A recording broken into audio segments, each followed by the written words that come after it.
Greetings, class. Today I want to talk to you about the entrepreneurship of Asa Griggs Candler.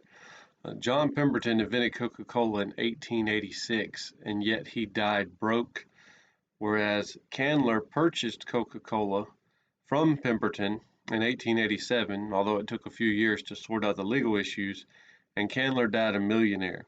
Candler transformed Coca-Cola into a multi-million-dollar empire. And so my question was, why was Candler successful when Pemberton was not? The significance of this question is uh, we tend to think that if someone can invent something, then that's the key to success. But clearly, Pemberton invented Coca-Cola and wasn't successful.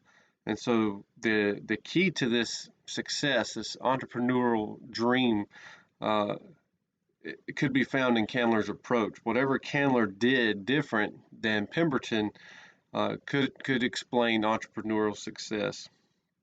Um, Key sources I've used are Coca-Cola advertising and marketing materials from the period and Supreme Court decisions regarding Coca-Cola.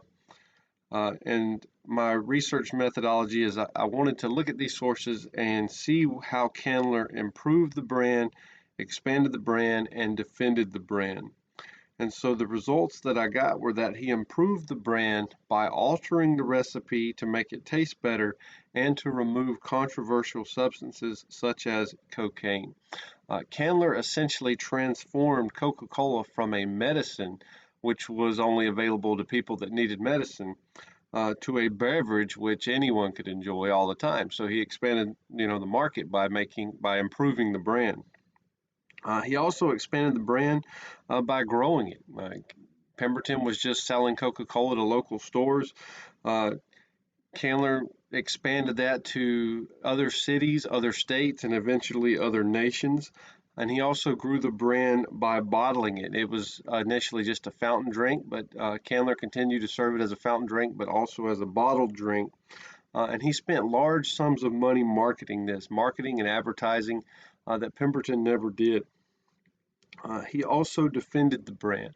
Much of Candler's ownership of Coca-Cola, he owned it for a little less than 30 years. Much of that time was spent in legal defense of Coca-Cola from both imitators, people that were trying to make a copy of Coca-Cola, but also defending it against the government and progressive era reformers.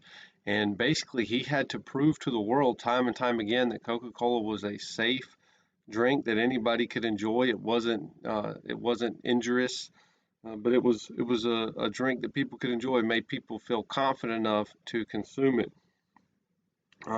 All of this together was supported and demonstrated that Candler was adaptable. He was able to adapt situations that came at him, and you see evidence of this in his life even before he owned Coca-Cola. As a child, he came from a well-to-do family, but that wealth that family had was lost during the Civil War. He was from the South. He was from Georgia. They lost everything when the Union Army marched through and destroyed their farm. Candler was able to adapt to the changes. When he bought Coca-Cola, cocaine was a miracle drug. Everybody, touted how great it was. And then, of course, a few years later, cocaine was the devil in the eyes of a lot of people. So he had to be able to adapt to certain things. He also hired the right people to help him. He listened to them. It's not enough just to hire him; you have to listen to him.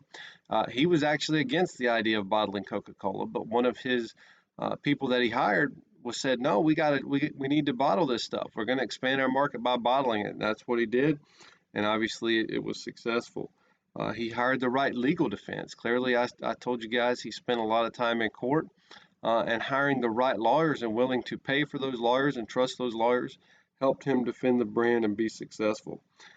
So I think the key to Candler's success was that he was able to adapt. He didn't just try to force his goal into a box. He was able to adapt to outside pressures, and he was able to listen to people to help him make the right decisions. Thank you.